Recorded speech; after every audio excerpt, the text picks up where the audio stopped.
Terima kasih kepada para habaib, para alim ulama, para tokoh, para kiai yang pada kesempatan hari ini telah menghadiri haul 6 syuhada sekaligus juga haul ibunda saya tercinta Syarifah Sidah binti Alwi Muhammad bin Zain Attas yang wafat pada tanggal 2 Desember tahun 2012, dan istri saya yaitu almarhumah Syarifah Fadlun binti Fadil bin Yahya yang wafat tanggal 16 Desember tahun yang lalu. Jadi para syuhada maupun sahibul haul dari saya punya ibunda maupun istri semuanya memang wafat pada bulan Desember. Karena itu pada hari ini kita lakukan haul sekaligus mudah-mudahan diterima oleh Allah Subhanahu wa taala, karena memang yang paling membahagiakan orang-orang yang sudah meninggal dunia adalah tatkala mereka diziarahi dan didoakan. Kita semua kelak akan merasakan itu. Pada saat nanti kita sudah meninggal dunia, betapa senang ruh kita pada saat ada yang kirimkan doa kepada kita, ada yang ziarah ke kita, memberikan salam kepada kita, terus duduk berdoa, yaitu di pusara kita. Itu akan menjadi hal yang sangat menyenangkan bagi alam arwah. Mudah-mudahan insyaallah kita yang telah menyenangkan para arwah pada kesempatan hari ini, yang tadi juga kita sudah doakan untuk orang-orang tua kita, keluarga kita, guru kita yang telah mendahului kita, kelak kita semua juga akan disenangkan oleh Allah Subhanahu wa taala. Kemudian terima kasih juga kepada para penceramah tadi yang sudah menyampaikan ceramahnya, baik tentang syuhada maupun lainnya. Apakah itu tadi yang disampaikan oleh Kiai Haji Ahmad Sobri Lubis yang luar biasa mendorong kita untuk selalu menancapkan niat agar mendapatkan mati syahid dari Allah Subhanahu wa taala.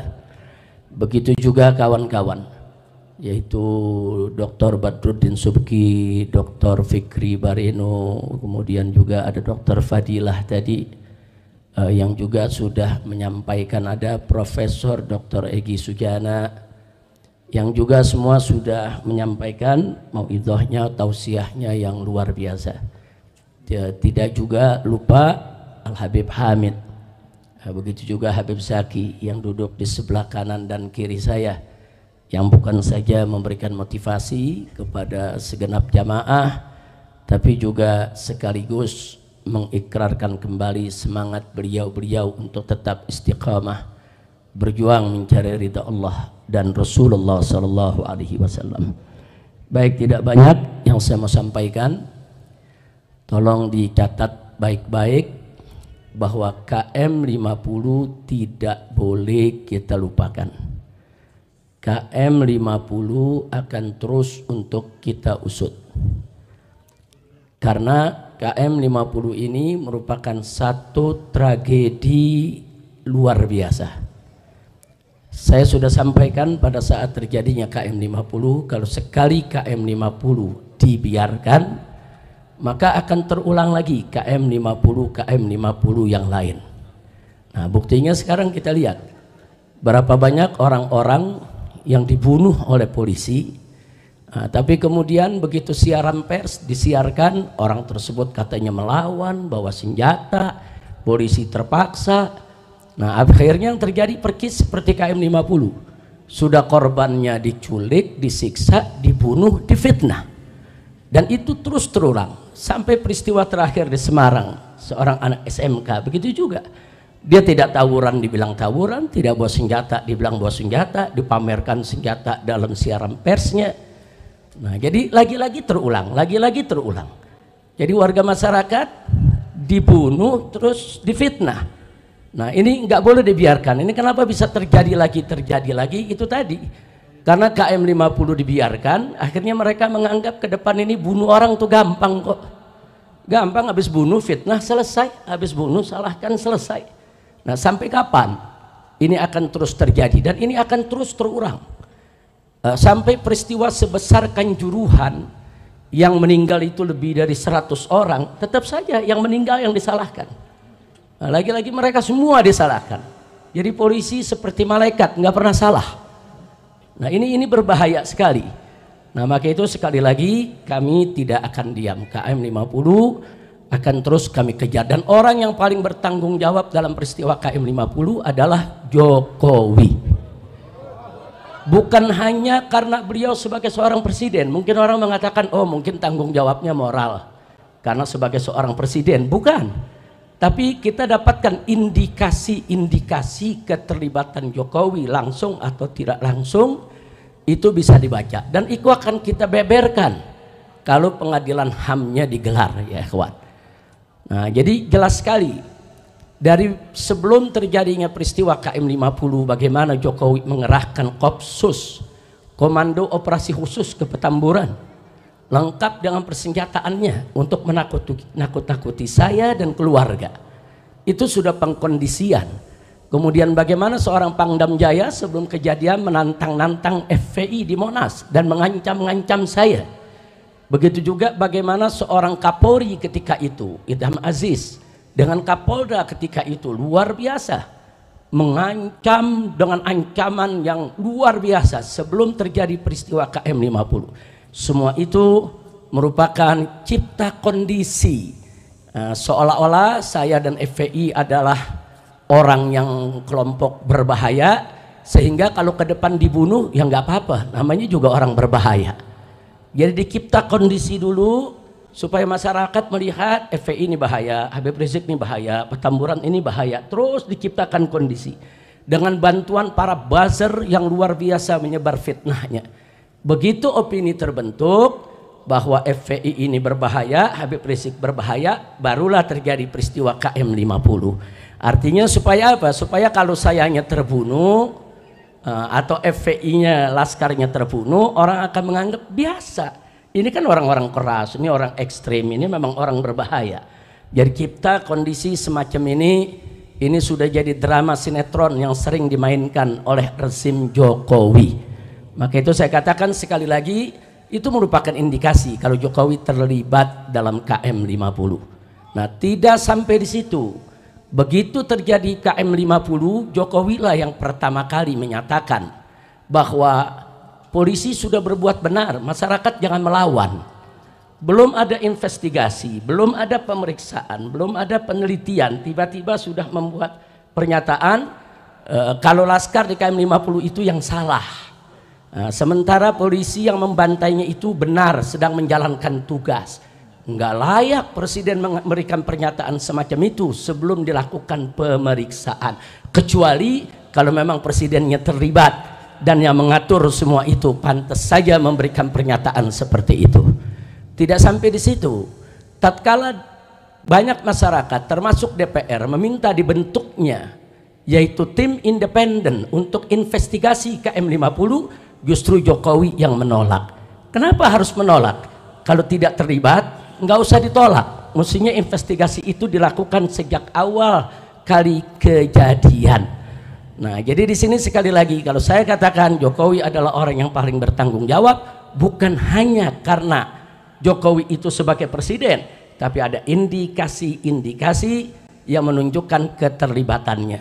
Termasuk 3 hari sebelum kejadian KM 50 di tempat ini, di markas syariat ini, tadi diceritakan oleh Dr. Fadilah, nah, bagaimana saya berkumpul dengan sekumpulan jurnalis. Kemudian tahu-tahu ada drone yang merekam semua kegiatan kami. Begitu kita kejar itu drone, ternyata yang memainkan drone itu adalah 3 anggota BIN. Dan ini bukan fitnah, bukan, kami rekam semua. 3-tiganya punya kartu anggota BIN resmi. Yang satu juga punya kartu anggota sebagai jurnalis, yang satu sebagai mahasiswa, yang satu lagi sebagai anggota TNI. 3-tiganya punya kartu anggota BIN secara resmi. Mereka memakai mobil dengan nomor plat palsu dan semuanya kita tangkap. Mobil-mobilnya kita tangkap, kita interogasi, kita rekam. Bahkan sampai data-data yang ada di komputer mereka kita sedot. Kita ambil itu datanya. Ternyata ya, Di dalam laptop yang mereka bawa ada operasi D5 yang saya menjadi targetnya. 3 hari sebelum peristiwa itu. Artinya apa? Ini anggota BIN ini menunjukkan adanya keterlibatan instansi negara, badan intelijen negara. Nah, jadi Jokowi dan orang-orangnya, apakah itu BG, apakah itu Fadil Muhammad, apakah itu Idam Aziz, Tito, Dudung, Abdurrahman dan lain sebagainya, baik langsung maupun tidak langsung, semua terlibat. Dan kami akan kejar mereka ya kawan, secara hukum baik dari dunia sampai akhirat. Nah, jadi jangan lagi kita ini semua dibodoh-bodohi. Kami punya data itu sampai hari ini masih kami simpan. Sekali lagi masih kami simpan. Adapun pemeriksaan Komnas HAM, saudara, secara umum ya ada bagusnya.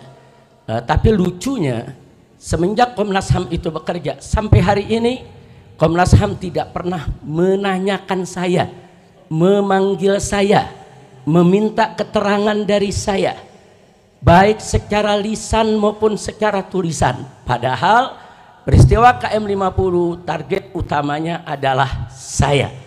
Jadi dari mulai Komnas HAM bekerja sampai hari ini, Komnas HAM tidak pernah menanyakan saya sepatah kata pun juga. Ada apa? Mestinya kalau Komnas HAM itu profesional, dia harus menanyakan. Justru target utamanya mesti ditanya, kenapa, ada apa. Nah, tapi ternyata sama sekali tidak. Nah, karena itu sekali lagi saya tidak ingin bicara panjang lebar di sini, tapi terlalu banyak nama-nama yang terlibat, saudara, dan semua kita catat. Ada 35 nama aparat yang kami catat.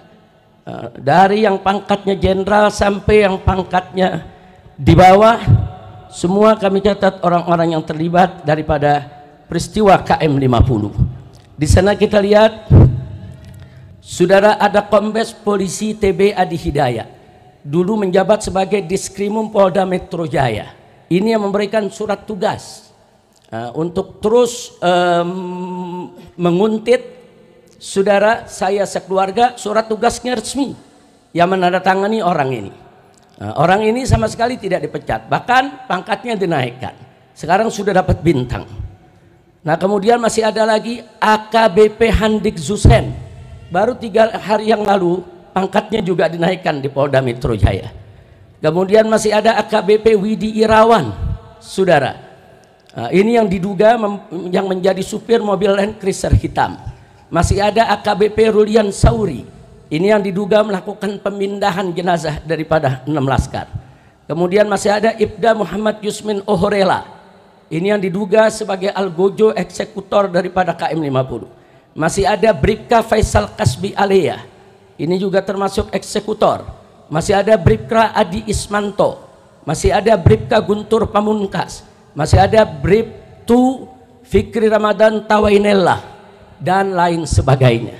Bahkan secara sistematis para buzzer digerakkan untuk membenarkan tindakan polisi dan menyalahkan daripada para syuhada KM50. Bahkan ada buzzer yang kirim rangkaian bunga mengucapkan selamat kepada Polda Metro Jaya atas berhasilnya membunuh 6 laskar.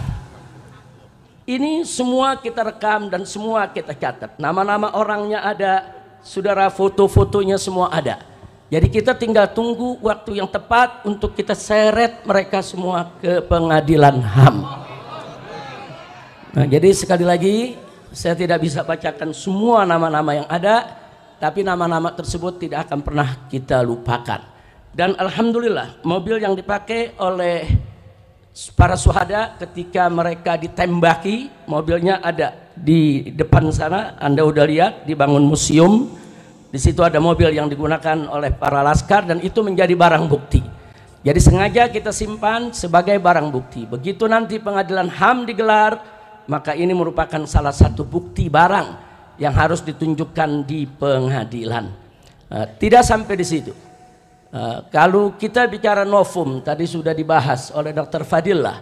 Perlu kita ketahui, novum yang kita punya sebetulnya bukan hanya CCTV KM50.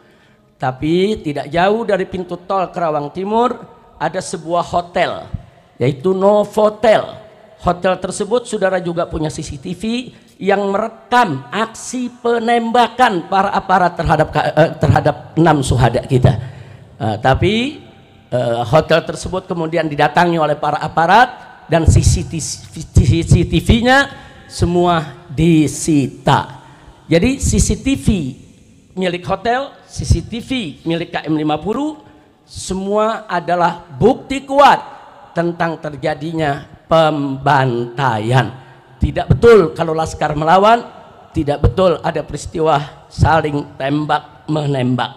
Tapi insya Allah satu saat kita akan dapatkan semua CCTV tersebut untuk kita bisa seret semua yang ada. Dan subhanallah, Allah maha adil ya ikhwan. Allah maha adil. Ternyata tidak kurang dari 7 orang yang terlibat dalam pembantaian KM50 adalah anggota Satgasus Merah Putih Sambo. Resmi ya, saudara masuk, termasuk yang tadi saya sebutkan namanya, yaitu Hadik Yusen.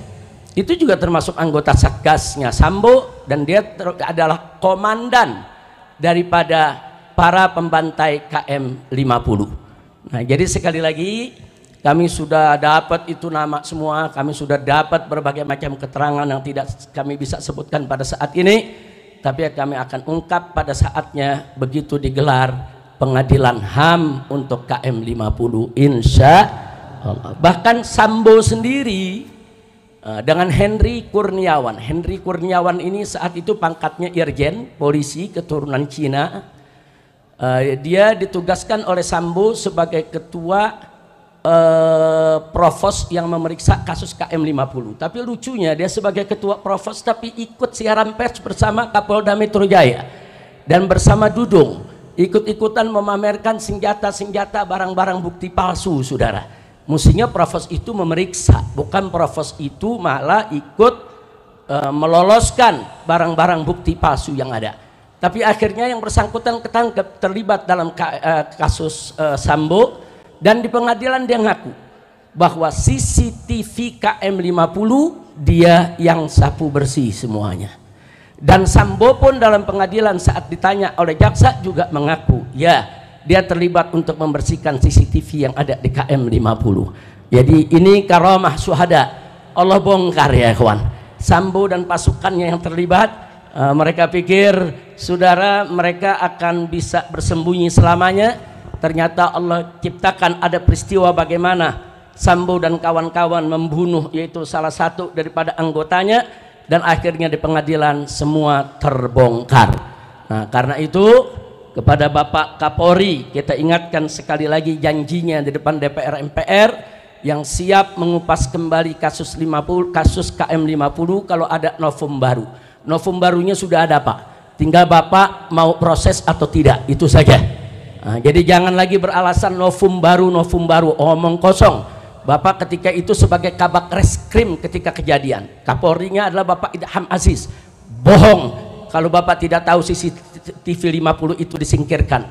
Bohong kalau Kapolri itu tidak tahu kalau CCTV itu merupakan novum baru yang sampai hari ini belum pernah yaitu diajukan ke pengadilan. Jadi saya minta Pak Kapolri nggak usah main-main lah. Jangan main kucing-kucingan lagi Pak, jangan. Nanti ujung-ujungnya Bapak akan terlibat langsung ataupun tidak langsung di dalam menyembunyikan kejahatan daripada anak buah Bapak sendiri. Yang terakhir saudara, saya prihatin, saya sedih karena kabinet yang dibentuk oleh Bapak Presiden Prabowo saat ini masih bau anyir darah KM50. Karena orang-orang yang tadi saya sebutkan, saudara, sebagian ditarik ke kabinet yaitu Pak Prabowo. Kita bisa lihat BG dijadikan Menko Polkam, masih ada Pak Tito di sana, masih ada Dudung saudara. Nah, kok bisa orang-orang yang bermasalah ini ditarik untuk duduk di kabinet? Padahal kita berharap Pak Prabowo ini punya kabinet yang bersih, yang profesional, yang hebat, yang kuat, yang bekerja demi bangsa, rakyat, kita dukung. Tapi ternyata saudara, orang-orang bermasalah, orang-orang justru yang kita sedang kejar dimasukkan di dalam kabinetnya. Maka itu kita minta dengan hormat kepada Bapak Prabowo agar semua oknum yang ada di dalam kabinet Bapak, baik yang diduga kuat terlibat korupsi atau terlibat judi online atau terlibat pembantaian warga sipil atau terlibat di dalam perusakan demokrasi di Indonesia, tolong diresafel Pak, tolong diberhentikan, tolong dibersihkan kabinet Bapak agar seluruh bangsa Indonesia, para habaib dan kiai menjadi bulat untuk mendukung Bapak, bulat untuk menyokong Bapak, bulat untuk membantu Bapak memimpin Indonesia sehingga Indonesia bisa adil, makmur dan sejahtera. Amin ya rabbal alamin. Jadi PR kita masih panjang, belum selesai karena orang-orang bermasalah di KM 50 masih punya jabatan. Kalau masih punya jabatan berarti masih dilindungi. Kalau masih dilindungi berarti tantangannya masih berat. Tapi nggak usah khawatir. Kita selama ini berjuang, khususnya para pengurus FPI dan laskar FPI, anggota FPI dimanapun berada, 1000 kali kita gagal, jatuh dalam perjuangan, 1001 kali kita akan bangun, bangkit kembali, melanjutkan perjuangan. Tidak ada kata putus asa dalam perjuangan kita. Setuju berjuang? Takbir. Sallu ala nabi. Nah itu saja. Yang terakhir, akhirnya saya mau kabarkan kepada Dr. Fadila dan kawan-kawan, Dr. Egi dan semuanya, insya Allah dalam waktu dekat kita akan menggelar Munas KM 50. Munas KM 50 ini akan menghadirkan seluruh laskar. Ada 27 laskar waktu itu yang ikut di dalam peristiwa KM 50, yang 6 meninggal dunia, masih ada 21 orang, termasuk saksi-saksi yang ada di KM 50, warga-warga yang berdagang di sana, semua akan kita hadirkan. Nah, kita akan sharing informasi karena FPI juga sudah mengumpulkan yaitu data-data yang sangat akurat, sangat lengkap lewat Munas KM 50 pertama tahun yang lalu. Tahun lalu kita sudah gelar Munas KM 50, kita akan gelar lagi. Kami berniat anggota TP3 kalau nggak salah ya. Nah, supaya TP3 bisa hadir semua. Kita akan sharing sekaligus kita menyusun langkah bagaimana supaya para penjahat ini, termasuk Jokowi dan kroni-kroninya, bisa kita kejar untuk kita jebloskan ke penjara. Bahkan kalau terbukti Jokowi terlibat secara langsung atau ada perintah, wajib dihukum mati. Takbir. Itu saja yang bisa saya sampaikan. Kita mohon kepada Allah berkat Al-Fatihah digabul oleh Allah Subhanahu wa taala. Bismillahirrahmanirrahim.